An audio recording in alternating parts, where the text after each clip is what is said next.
ಅಲ್ಲ ರತ್ನವೇಣಿಯವರೇ, ನೀವು ಕದ್ದಿಲ್ಲ ಅಂದ್ರೆ ನಿಮ್ಗೆ ಯಾಕೆ ಪಾಪ ಪ್ರಜ್ಞೆ ಕಾಡತ್ತೆ? ಅಯ್ಯೋ, ನಾನು ಆ ಅರ್ಥದಲ್ಲಿ ಹೇಳಿಲ್ಲ. ನಾನು ಹೇಳಿದ್ದೆ ಬೇರೆ ಅರ್ಥದಲ್ಲಿ. ಯಾರು ಕದ್ರು ಅಂತ ಯಾರ ಮನಸ್ಸಲ್ಲೂ ಅನುಮಾನ ಉಳ್ಕೋಬಾರ್ದು ಅಲ್ವಾ, ಅದಕ್ಕೆ ಹಾಗೆ ಹೇಳಿದೆ. ನೋಡಿ ಅದಕ್ಕೆ ನಾನು ನನ್ನ ಬ್ಯಾಗು ತಂದಿದ್ದೀನಿ. ದಯವಿಟ್ಟು ನನ್ನ ಬ್ಯಾಗ್ನ ಒಂದ್ಸಲ ಚೆಕ್ ಮಾಡಿಬಿಡಿ ಅದಕ್ಕೆ.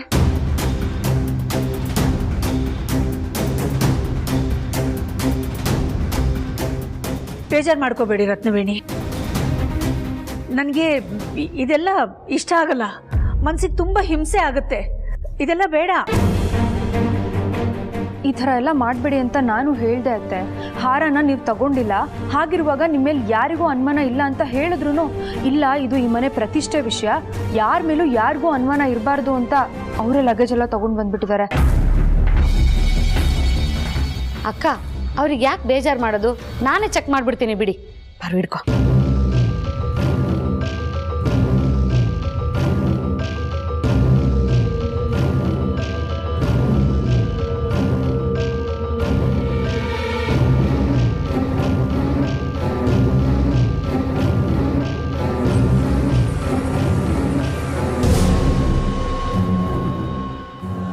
ಹುಡುಕು ಹಾರ ಎಲ್ಲಿರಬೇಕೋ ಅಲ್ಲೇ ಇದೆ. ಇನ್ನು ಸ್ವಲ್ಪ ನಿಮಿಷದಲ್ಲಿ ಕಳ್ಳಿ ಪಟ್ಟ ಕಟ್ಕೋತೀಯ.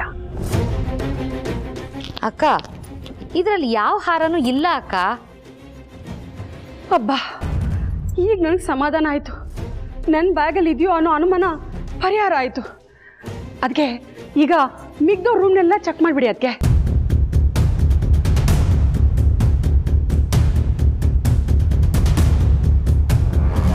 ಅತ್ಯಮ್ಮ, ನಮ್ಮ ರೂಮಲ್ಲೂ ಯಾರಾದರೂ ಬಂದು ನೋಡಿ. ಪಾರ್ವತಿ, ಏನ್ ಹೇಳ್ತಾ ಇದೀಯಾ? ನಿನ್ನ ಮೇಲೆ ಯಾರಿಗೂ ಅನುಮಾನ ಇಲ್ಲಮ್ಮ.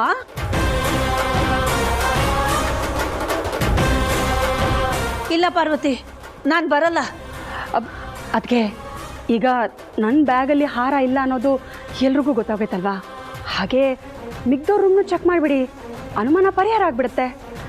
ಹೌದು ಅತ್ಯಮ್ಮ, ಅವ್ರು ಹೇಳ್ತಾ ಇರೋದು ಸರಿ ಇದೆ. ಬನ್ನಿ ಅತ್ಯಮ್ಮ. ಅತ್ಯಮ್ಮ ಬನ್ನಿ ಬನ್ನಿ ಅತ್ಯಮ್ಮ.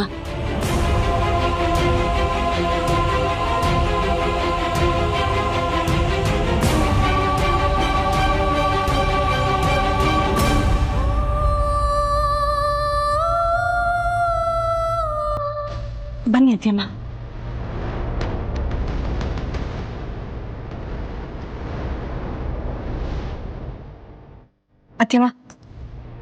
ಅತ್ಯಮ್ಮ ಇಲ್ಲಿ ನೋಡಿ.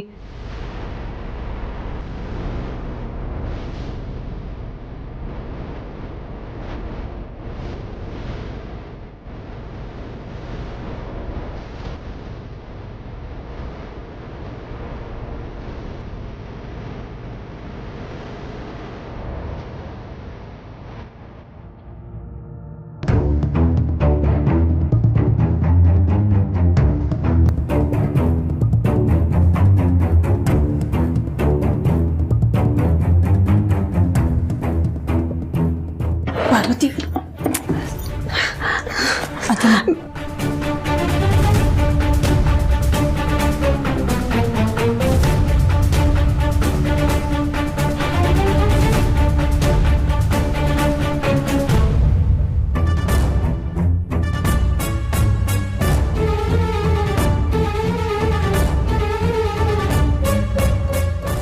ಪಾರ್ವತಿ ಬೇಡಮ್ಮ, ದಯವಿಟ್ಟು ಅದನ್ನೆಲ್ಲ ತೆಗಿಬೇಡ. ನನಗೆ ಈ ರೀತಿ ಇದನ್ನೆಲ್ಲ ನೋಡಕ್ಕೆ ಹಿಂಸೆ ಆಗುತ್ತೆ. ಪ್ಲೀಸ್ ಪ್ಲೀಸ್, ಏನು ತೆಗಿಬೇಡ. ಇಷ್ಟಕ್ಕೂ ನೀನು ಯಾರು?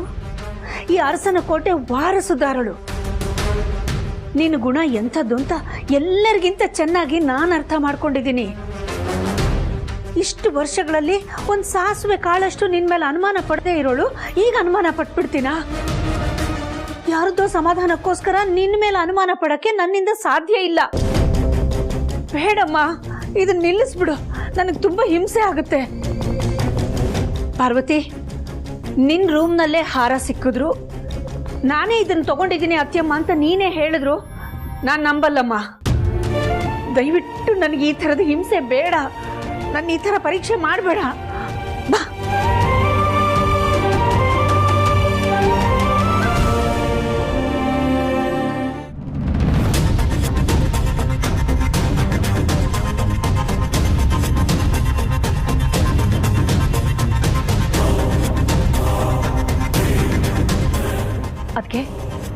ಹಾರ ಸಿಕ್ತಾ? ರತ್ನವೇಣಿ, ಪಾರ್ವತಿ ಏನು ಅಂತ ಇಡೀ ಅರಸನ ಕೋಟೆಗೆ ಗೊತ್ತು. ನಂಬಿಕೆ ಅಂದರೆ ಪಾರ್ವತಿ, ಪಾರ್ವತಿ ಅಂದರೆ ನಂಬಿಕೆ. ದಯವಿಟ್ಟು ಇನ್ನೊಂದ್ಸಲ ಅವಳ ಮೇಲೆ ಅನುಮಾನ ಪಡುವಂಥ ಮಾತುಗಳನ್ನು ಆಡಬೇಡಿ. ಅಯ್ಯೋ ಅದಕ್ಕೆ ದಯವಿಟ್ಟು ನನ್ನ ಕ್ಷಮಿಸ್ಬಿಡಿ. ಇದು ನಂಬಿಕೆಗಿಂತ ಪ್ರತಿಷ್ಠೆಯ ವಿಷಯ, ಅದಕ್ಕೆ ಹಾಗೆ ಕೇಳಿದೆ. ಇದೆಲ್ಲ ಯಾರ ಬ್ಯಾಗುಗಳು? ಅದಕ್ಕೆ ಇದು ಜಯ ಮತ್ತೆ ಚೆನ್ನಪ್ಪನ ಬ್ಯಾಗು. ಇದ್ರಲ್ಲೂ ಚೆಕ್ ಮಾಡಿದೆ ಅದಕ್ಕೆ, ಇದ್ರಲ್ಲೂ ಹಾರ ಇಲ್ಲ.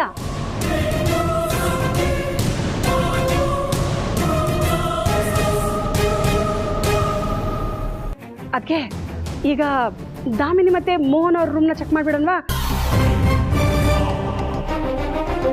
ಅದಾದ್ಮೇಲೆ ನಮ್ಮ ಜನನಿ ರೂಮ್ನ ಚೆಕ್ ಮಾಡಿಬಿಡೋಣ.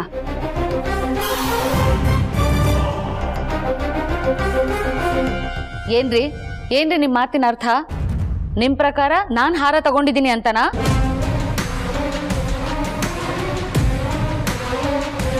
ಅಯ್ಯೋ, ಕುಂಬಳಕಾಯಿ ಕಳ್ಳ ಅಂದ್ರೆ ನೀನ್ ಯಾಕೆ ಹೆಗಲ್ ಮುಟ್ಕೊಂಡು ನೋಡ್ಕೋತಾ ಇದ್ದೆ ದಾಮಿನಿ? ಈ ಮನೇಲಿ ಎಲ್ರಿಗೂ ಒಂದು ನಿಯಮ ಇದೆ ಅಂದ್ರೆ ನಿಂದೇ ಬೇರೆ ಒಂದು ನಿಯಮ ಇದೆ ಅನ್ನೋ ಥರ ಆಡ್ತಿದೆಯಲ್ಲ. ಈ ಮನೆ ಹಿರಿಯ ಸೊಸೆ ಆಗಿರೋ ಪಾರ್ವತಿ ರೂಮನ್ನೇ ಅದಕ್ಕೆ ಚೆಕ್ ಮಾಡಿದ್ದಾರೆ. ಹೀಗಿರುವಾಗ ನಿನ್ ರೂಮ್ ಚೆಕ್ ಮಾಡೋದ್ರಲ್ಲಿ ಏನ್ ತಪ್ಪಿದೆ?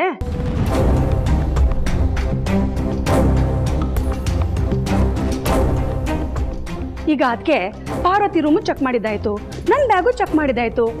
ನಾನು ಕಳ್ಳಿನಾ? ಪಾರ್ವತಿ ಕಳ್ಳಿನಾ? ಅನುಮಾನ ಬಗೆಹರಿಸ್ಕೊಳ್ಳೋಕೆ ಅದೊಂದು ಅವಕಾಶ ಅನ್ಕೋ.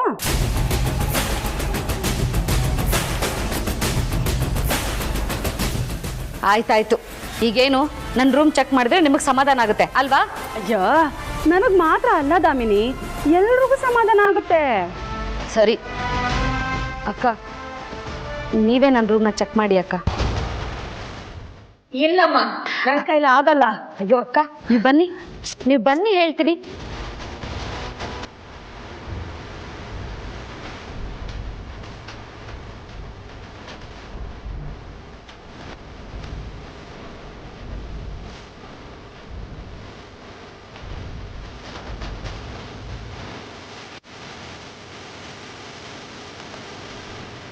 ಬನ್ನಿ ಅಕ್ಕ, ಬನ್ನಿ.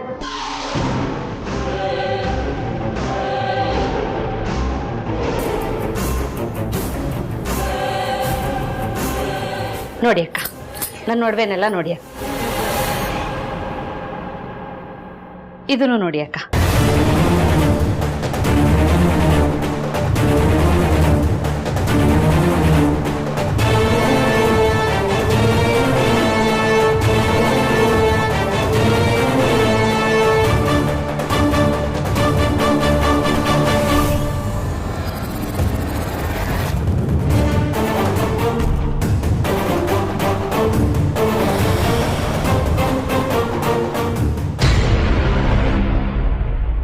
ನೋಡಿ ಅಕ್ಕ,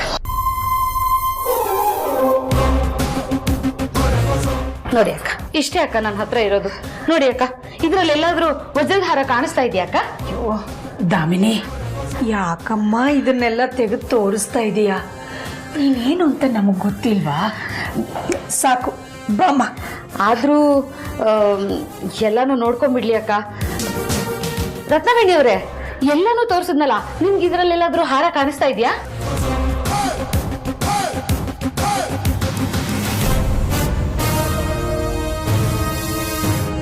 ಇಲ್ಲ ತಾನೆ? ನಮ್ಮ ರೂಮಲ್ಲಿ ಇಲ್ಲ ಅಕ್ಕ. ಬಾ.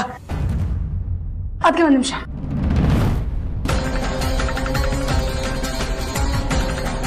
ಅದೇನದು ಬಾಕ್ಸು?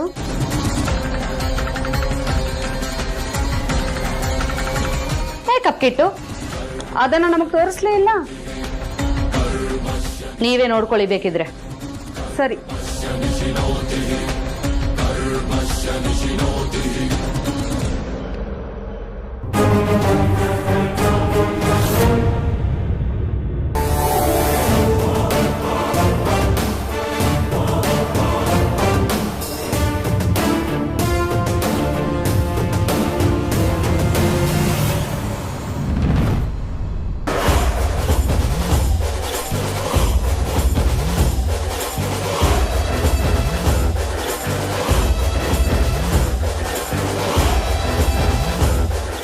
ಇದಕ್ಕೇನು ಹೇಳ್ತೀಯ ದಾಮಿನಿ? ನನ್ಗೇನು ಗೊತ್ತೇ ಇಲ್ಲ ಅನ್ನೋ ತರ ಕೊಚ್ಕೊಳ್ತಾ ಇದ್ದೆ. ಈಗ ಈ ಹಾರ ನಿನ್ ರೂಮಲ್ಲಿ ಸಿಕ್ಕಿದೆಯಲ್ಲ, ಅಲ್ಲಿಗೆ ಈ ಹಾರ ಕದ್ದಿರೋ ಕಳ್ಳಿ ನೀನೇ ಅಂತ ಆಯ್ತಲ್ಲ. ಅಕ್ಕ, ಅದು ರೂಮಲ್ಲಿ ಹೇಗೆ?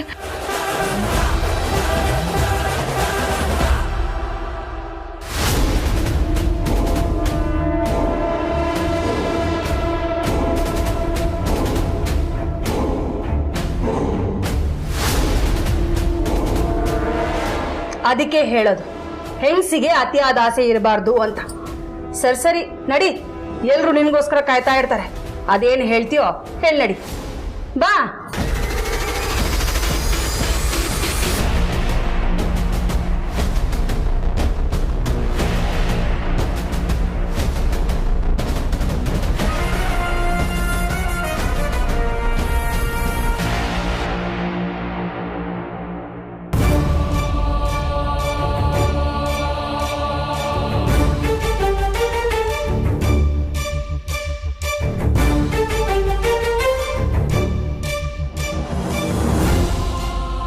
ಅಖಿಲ, ಏನಾಯ್ತು?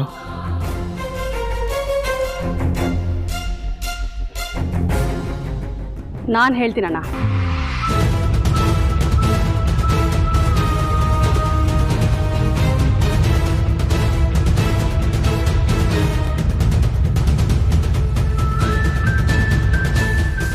ಇದು ದಾಮಿನಿ ರೂಮಲ್ಲಿ ಸಿಕ್ತು ಅಣ್ಣ.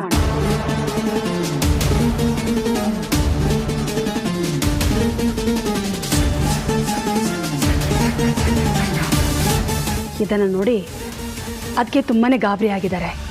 ಎಷ್ಟೇ ಆಗಲಿ ನಂಬಿಕೆ ವಿಷಯ ಅಲ್ವಾ. ದಾಮಿನಿ ಈ ರೀತಿ ಮಾಡಿರೋದಕ್ಕೆ ಅದಕ್ಕೆ ತುಂಬಾನೇ ನೋವಾಗಿದೆ. ಅದಕ್ಕೆ ಏನು ಮಾತಾಡದೆ ನೇರವಾಗಿ ಇಲ್ಲಿಗೆ ಬಂದ್ಬಿಟ್ರು. ದಾಮಿನಿ,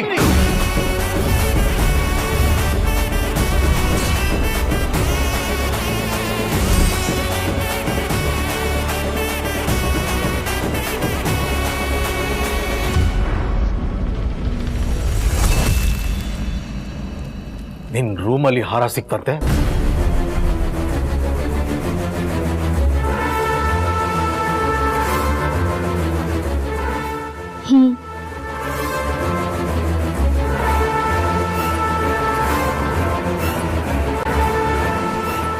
ಅಂದ್ರೆ ಹಾರನ ನೀನೇ ಕದ್ದಿದ್ದ?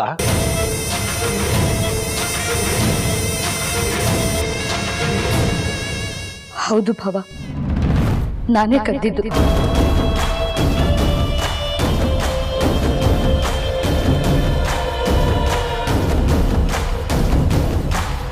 ಇದೇನಿದು, ದಾಮಿನಿ ಕದಿದೇ ಇದ್ರು ಕದ್ದಿದ್ದೀನಿ ಅಂತ ಒಪ್ಕೋತಾ ಇದ್ದಾಳಲ್ಲ. ಹೀಗೆ ಹೇಳಕ್ ನಾಚಿಕೆ ಆಗಲ್ಲ ನಿನ್ಗೆ? ಮತ್ತೆ ಹಳೆ ಚಾಳಿ ಮುಂದುವರ್ಸ್ತಿದ್ಯಾ? ಛೇ, ನಿಂದು ಒಂದು ಜನ್ಮನ. ಈಗ ಸ್ವಲ್ಪ ಹೊತ್ತಿಗೆ ಮುಂಚೆ ದಾಮಿನಿ ತುಂಬಾ ಬದಲಾಗಿದ್ದಾಳೆ, ಅವಳು ಹಾರ ತಗೊಂಡಿರೋಕ್ ಸಾಧ್ಯನೇ ಇಲ್ಲ ಅಂತ ಅಖಿಲ ಹೇಳ್ತಾ ಇದ್ರು.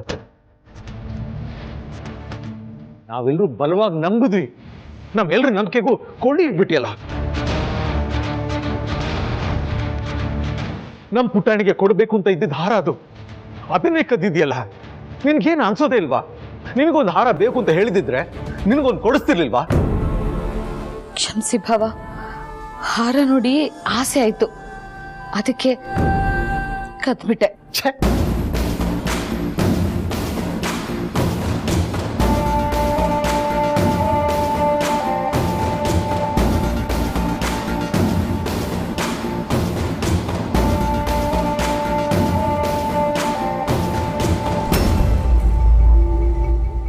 ನೋಡು, ಇಷ್ಟು ದಿನ ನೀನ್ ಮಾಡ್ತಾ ಇದ್ದ ತಪ್ಪಿಗೆಲ್ಲ ಅಖಿಲ ಬೈತಾ ಇದ್ಲು. ಆದ್ರೆ ಇವತ್ತು ನೀನ್ ಮಾಡಿರೋ ಕೆಲಸಕ್ಕೆ ಅಷ್ಟು ಆಘಾತ ಆಗಿದೆ, ಬಯಕ್ಕೂ ಆಗ್ಲಿಲ್ಲ, ಹೊರಟೋದ್ಲು. ಛೇ, ಮುಖ ನೋಡಕ್ಕೂ ಅಸಹ್ಯ ಆಗುತ್ತೆ. ಏನೇನ್ ನೋಡ್ಬೇಕು ಈ ಮನೇಲಿ.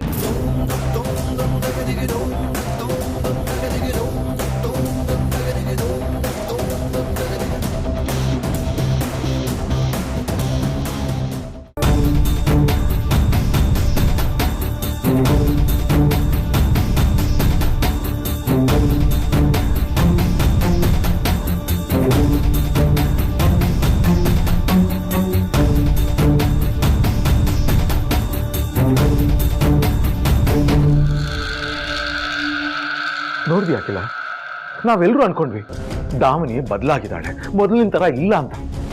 ಎಲ್ಲರೂ ಅವಳ ಪರವಾಗಿ ಮಾತಾಡಿದ್ವಿ. ಆದರೆ ಈಗ ಸತ್ಯ ಏನು ಅಂತ ಗೊತ್ತಾಯ್ತು. ನಮ್ಮ ಒಳ್ಳೆತನನ ಅವಳು ದುರುಪಯೋಗ ಮಾಡ್ಕೊಂಡ್ಲು. ಅಲ್ಲ ಅಖಿಲ, ತಗೊಂಡಿರೋದು ಅವಳೇ ಅಂತ ಗೊತ್ತಾದ ಮೇಲೂ ಅವಳನ್ನ ಯಾಕೆ ಹೀಗೆ ಮಾಡಿದೆ ಅಂತ ಒಂದು ಮಾತು ಕೇಳಲಿಲ್ಲ, ಬೈಲೂ ಇಲ್ಲ. ಯಾಕೆ? ಯಾಕೆಂದ್ರೆ ಆ ಹಾರನ ದಾಮಿನಿ ಕದ್ದಿಲ್ಲ. ಏನ್ ಹೇಳ್ತಿದ್ಯಾ ಅಖಿಲ? ದಾಮಿನಿ ಹಾರ ಕದ್ದಿಲ್ವಾ? ಹೌದು ರಘು, ದಾಮಿನಿ ಹಾರ ಕದ್ದಿಲ್ಲ. ಎಲ್ರ ಮುಂದೆ ನಾನು ದಾಮಿನಿ ಕಣ್ಣುಗಳನ್ನೇ ಗಮನಿಸ್ತಾ ಇದ್ದೆ. ತಾನು ಮಾಡದೇ ಇರೋ ತಪ್ಪನ್ನ ಒಪ್ಕೋಬೇಕಾದಂಥ ಸಂದರ್ಭ ಬಂದಾಗ ಪಾರ್ವತಿ ಕಣ್ಣಲ್ಲಿ ಕಾಣಿಸ್ತಿತ್ತಲ್ಲ ಒಂದು ಭಾವನೆ, ಅದೇ ರೀತಿಯ ಭಾವನೆ ಇವತ್ತು ದಾಮಿನಿ ಕಣ್ಣಲ್ಲಿ ಕಾಣಿಸ್ತು. ತಾನು ತಪ್ಪಿತಸ್ಥಳಲ್ಲ, ಆದರೆ ಪರಿಸ್ಥಿತಿ ನನ್ನನ್ನು ಈ ರೀತಿ ಮಾಡೋ ಹಾಗೆ ಮಾಡಿದೆ ಅನ್ನೋ ಭಾವನೆ ಅವಳ ಕಣ್ಣಲ್ಲಿ ಸ್ಪಷ್ಟವಾಗಿ ಕಾಣ್ತಾ ಇತ್ತು.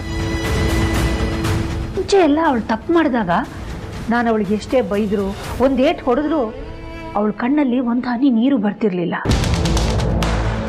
ಆದರೆ ಇವತ್ತು ಅವಳ ಕಣ್ಣಲ್ಲಿ ನೀರು ಬಂದಿತ್ತು.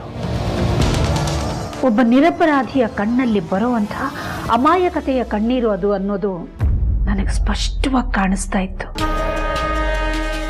ಆದರೆ ದುರದೃಷ್ಟಕ್ಕೂ ಏನೋ ಅವಳ ರೂಮ್ನಲ್ಲೇ ಹಾರ ಸಿಕ್ಕಿದೆ. ನೋಡೋರ ದೃಷ್ಟಿಲಿ ಅವಳೇ ತಪ್ಪಿತಸ್ಥಳಾಗ್ಬಿಟ್ಲು. ಅದಕ್ಕೆ ನಾನೇನು ಮಾತಾಡದೆ ಸುಮ್ಮನೆ ಬಂದ್ಬಿಟ್ಟೆ.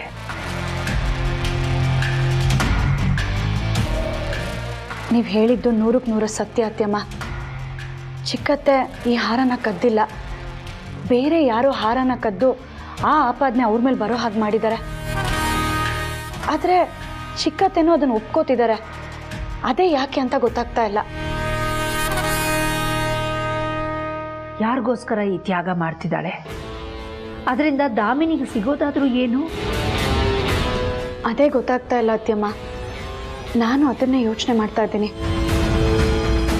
ನೋಡಮ್ಮ ಪಾರ್ವತಿ, ದಾಮಿನಿ ನಿರಪರಾಧಿ ಅನ್ನೋದು ಎಲ್ಲರ ಮುಂದೆ ಸಾಬೀತಾಗಬೇಕು.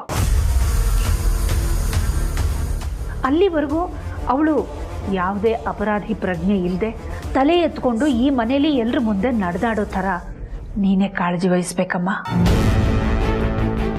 ಸರಿ ಅತ್ಯಮ್ಮ. ಅಖಿಲ, ತಪ್ಪು ಮಾಡಿಬಿಟ್ಟೆ. ವಿಷಯ ಏನಂತ ಸರಿಯಾಗಿ ತಿಳ್ಕೊಳ್ದೆ ಅನ್ಯಾಯವಾಗಿ ದಾಮಿನಿ ಮೇಲೆ ಕೂಗಾಡ್ಬಿಟ್ಟೆ. ತುಂಬ ಬೇಜಾರಾಗ್ತಿದೆ. ಇದರಲ್ಲಿ ನಿಮ್ಮ ತಪ್ಪೇನೂ ಇಲ್ಲ ರಘು. ದಾಮಿನಿ ರೂಮ್ನಲ್ಲೇ ಹಾರ ಸಿಕ್ಕಿದ್ರಿಂದ ಅವಳೇ ತಗೊಂಡಿರಬಹುದು ಅನ್ನೋ ತಪ್ಪು ಅಭಿಪ್ರಾಯದಿಂದ ಈ ರೀತಿ ಸೆಟ್ ಮಾಡ್ಕೊಂಡಿದ್ದೀರಾ ಅಷ್ಟೇ. ಇದಕ್ಕೆ ನೀವೇನು ಬೇಜಾರು ಮಾಡ್ಕೋಬೇಡಿ, ಆರಾಮಾಗಿರಿ.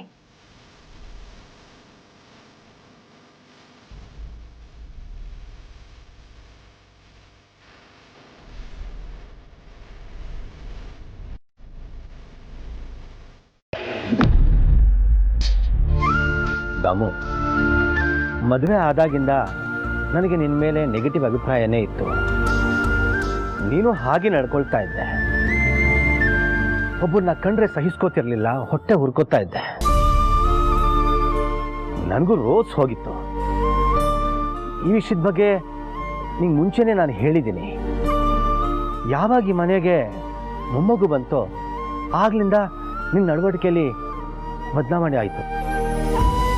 ಪಾರ್ವತಿ ಮೇಲಿದ್ದ ಕೋಪ, ಅಸೂಯೆ ಎಲ್ಲ ಮಾಯ ಆಯಿತು. ಆಗ ನಾನು ನೀನು ಎಲ್ಲಿ ಮತ್ತೆ ಹೊಸ ನಾಟಕ ಶುರು ಮಾಡ್ತಿದ್ಯೋನೋ ಅಂತ ಅಂದ್ಕೊಂಡಿದ್ದೆ. ಆದರೆ ಹೋಗ್ತಾ ಹೋಗ್ತಾ ಗೊತ್ತಾಯಿತು ನಿಜವಾಗ್ಲೂ ನೀನು ಬದಲಾಗಿದ್ಯಾ ಒಳ್ಳೆ ರೀತಿಲಿ ಅಂತ. ಅವತ್ತು ನಿನ್ನ ಮದುವೆ ಆಗಿದ್ದಕ್ಕೆ ಸಾರ್ಥಕ ಅಂತ ಅನ್ನಿಸ್ತು. ಆದರೆ ಇವತ್ತು ಎಲ್ಲರ ಮುಂದೆ ನಾನೇ ಆಹಾರನ ಕದ್ದಿದ್ದು ಅಂತ ಒಪ್ಕೊಂಡಿಯಲ್ಲ, ಯಾಕಿದಮ್ಮು? ಈ ಮನೇಲಿ ಏನೇ ನಡೆದ್ರು ಅದಕ್ಕೆ ಕಾರಣ ನೀನೇ ಅಂತ ಎಲ್ಲರೂ ಹೇಳ್ತಾ ಇದ್ರು. ಆದರೆ ಇವತ್ತು ಈ ಮನೆಯಲ್ಲಿ ನಡೆದಿರೋ ಕಳ್ಳತನಕ್ಕೂ ನಿನಗೂ ಯಾವ ಸಂಬಂಧನೂ ಇಲ್ಲ ಅಂತ ನನ್ನ ಮನಸ್ಸು ಹೇಳ್ತಾ ಇದೆ, ನನ್ನ ನಂಬಿಕೆನ ಸುಳ್ಳು ಮಾಡಬೇಡ. ನಿಜ ಏನು ಅಂತ ಹೇಳು. ಕದ್ದಿದ್ದು ನೀನೇ ಅಂತ ಸುಳ್ಳು ಯಾಕೆ ಹೇಳಿದೆ? ಇಲ್ಲ ರೀ, ನಾನೇ ತಗೊಂಡಿರೋದು. ನಾವು ತಗೊಂಡಿರೋದಕ್ಕೂ ಕದ್ದಿರೋದಕ್ಕೂ ವ್ಯತ್ಯಾಸ ಇದೆ. ಈಗ ಹೇಳ್ತೀಯೋ ಇಲ್ಲೋ? ಚಿಕ್ಕ ಮಾವ,